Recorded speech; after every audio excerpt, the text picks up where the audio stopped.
Terima kasih Anda masih bersama kami di Sindut Today bersama saya Nata Arman dan Yasmin Atania. Pemirsa, Presiden Prabowo Subianto belum lama ini memperbarui daftar proyek strategis nasional atau PSN dengan menghapus proyek pengembangan Pantai Indah Kapuk atau PIK 2 Tropical Coastland. Ya, PSN sektor pariwisata ini dihapus karena dinilai memiliki sederet permasalahan. Pengembangan Pantai Indah Kapuk atau PIK 2 Tropical Coastland milik konglomerat Sugianto Kusuma alias Aguan resmi dihapus dari daftar proyek strategis nasional atau PSN.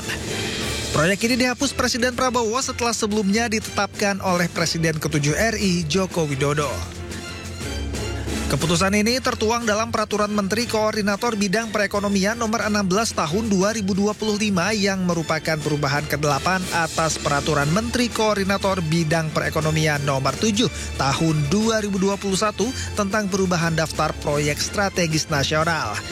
Aturan ini berlaku pada tanggal diundangkan 24 September 2025.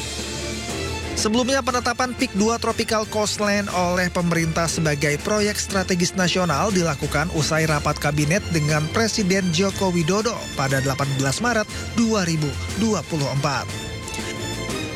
Proyek PIK 2 Tropical Coastland masuk dalam daftar PSN sektor pariwisata di nomor urut 226 sebagaimana diatur dalam Permenko nomor 12 tahun 2024 yang ditetapkan pada 9 Oktober 2024 lalu. Saat itu, Menteri Koordinator Bidang Perekonomian Erlangga Hartarto mengatakan pengembangan wilayah berbasis hijau dengan luas lebih kurang 1.756 hektar dinamakan Tropical Coastland. Dengan nilai investasi sekitar 65 triliun rupiah ini diharapkan dapat menyerap sekitar 6.235 tenaga kerja langsung dan 13.550 tenaga kerja sebagai efek pengganda. Pemerintah kala itu, Presiden Jokowi menjelaskan bahwa PIK 2 ditujukan sebagai destinasi pariwisata baru yang berbasis hijau guna meningkatkan atraktivitas bagi wisatawan. Meski demikian, sejak ditetapkan sebagai PSN, proyek PIK 2 di pantai utara Jakarta dan Tangerang, Banten menuai kontroversi. Menteri Agraria dan Tata Ruang atau Kepala Badan Pertanahan Nasional Nusron Wahid mengungkapkan bahwa PSN PIK 2 memiliki sederet permasalahan dari segi pertanahan yang dinilai tidak sesuai dengan rencana pembangunan. Di samping itu, PSN pariwisata bernama Tropical Coastland yang berlokasi di PIK 2 tersebut disebut hingga saat ini masih belum memiliki rencana detail tata ruang atau RDTR. Kini, proyek PIK 2 Tropical Coastland sudah tidak lagi masuk daftar PSN.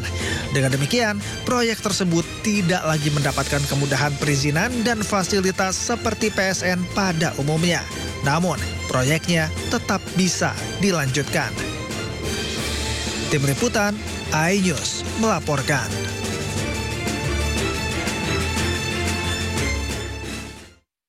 Sejak dilantik Presiden Prabowo Subianto pada 8 September 2025, Menteri Keuangan Purbaya Yudi Sadewa melakukan sejumlah gebrakan. Ya, tak jarang gebrakannya ini bersinggungan dengan sejumlah lembaga pemerintahan.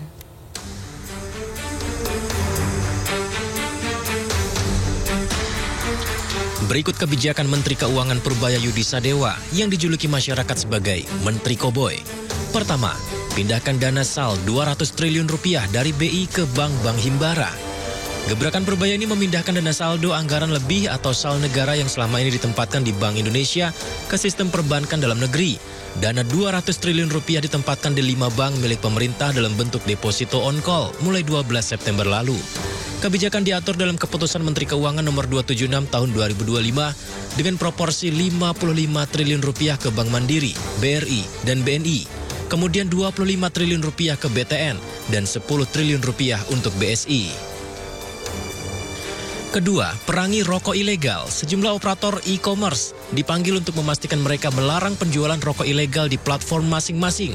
Pemerintah juga mengecek penjualan produk tanpa pita cukai di toko-toko eceran dan warung kelontong. Ketiga, tidak naikkan cukai rokok 2026. Purbaya memutuskan tidak ada kenaikan harga jual eceran rokok dan tidak ada kenaikan cukai hasil tembakau atau CHT untuk tahun depan. Keempat, kejar 200 pengemplang pajak. Dari sisi penerimaan pajak, Purbaya mengejar dan dilakukan penagihan terhadap 200 penunggak pajak dengan total hingga 60 triliun rupiah. Kelima, perubahan anggaran TKD 2026. Pemerintah menambah alokasi anggaran TKD dalam APBN 2026 sebesar 43 triliun rupiah dari 649,99 triliun menjadi 693 triliun rupiah. Namun anggaran ini lebih rendah dibandingkan alokasi APBN 2025 sebesar 919,87 triliun rupiah. Purbaya menyebut hal ini dikarenakan menemukan banyak penyelewengan penggunaan anggaran TKD oleh Pemda. Kebijakan ini sempat menjadi viral, di mana sejumlah kepala daerah mendatangi Purbaya Yudi di kantornya. Keenam, perbaikan Kortex. Untuk perbaikan sistem inti administrasi perpajakan atau Kortex, Purbaya menerjunkan tenaga ahli dari luar Kemenkyu. Sistem administrasi perpajakan yang kerap error sejak diluncurkan 1 Januari 2025 ini akan diselesaikan pada akhir Oktober 2025.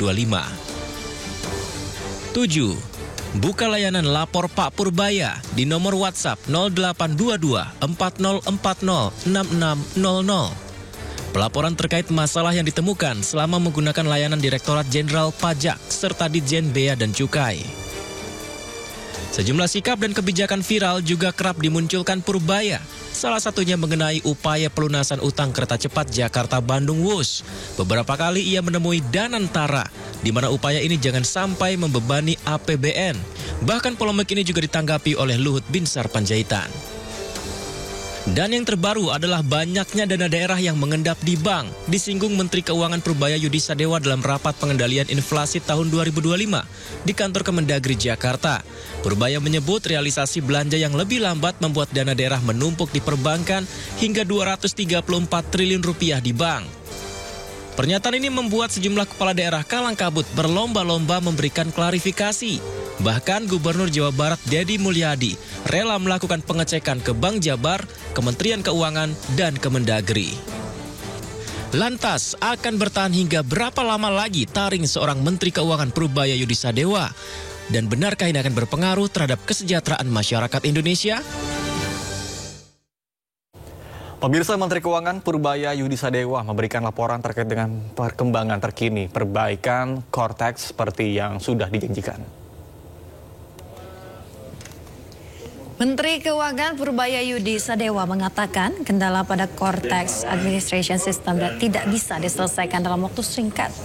Pihaknya telah menyelesaikan kendala yang bisa ditangani, namun masih ada beberapa persoalan yang tak bisa dibereskan karena masih ada kontrak dengan vendor. Persoalan ini disebabkan oleh permasalahan pada upper layer, middle layer, programming layer, dan operational layer dari Kortex. Sistem keamanan dan layanan fungsi Kortex sebelumnya sebenarnya dengan kualitas canggih dan mahal, namun operasionalnya masih bermasalah dan harus terus dipelajari. Jadi barang-barang yang kita beli itu mahal-mahal dan canggih-canggih, cuman nggak bisa makainya kira-kira gitu ya. Ini nggak apa, ini kan kita belajar. Jadi pajak cukup serius belanja untuk Kortex ini dalam hardware-nya ya. Security terlalu overkill, mahal dan ribet, tidak banyak, tapi banyak obsolete dan tidak perlu. Dibetulin kan tadi dari yang 30 jadi 95. Non teknis ada ketergantungan pada pihak asing. Nanti ke depan akan kita putus, apalagi ke kualitas jelek seperti itu. Jadi pada dasarnya orang Indonesia punya kemampuan dan kita akan memanfaatkan itu dengan serius ke depan. Jadi itu mungkin dari Kortex belum sempurna, tapi udah kemajuan yang signifikan sekali.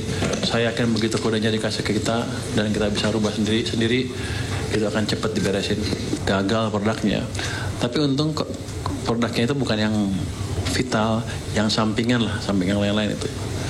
Jadi seperti itu, sepertinya quality controlnya tidak dilakukan dengan baik pada waktu itu ya, sebelum diluncurkan. Saya nggak tahu, mungkin di sini bukan programmer kali, jadi pikirnya bukan engineer lah. Jadi pikirnya kalau itu dibuat langsung selesai, langsung bagus. Kalau saya kan walaupun ekonom, saya juga dulunya insinyur dan di lapangan, jadi saya bisa tes. Biasanya kalau insinyur desain tuh dites dulu di lab, habis itu di skala kecil, baru skala besar ya.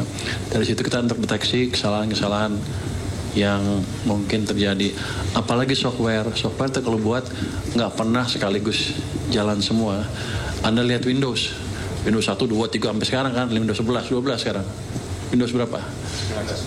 12 ya? 11. Kenapa? Ya karena kesalahan dibetulin terus dari waktu ke waktu.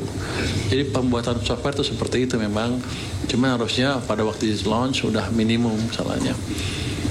Itu mungkin Pak Sekjen bukan orang elektro. Saya elektro.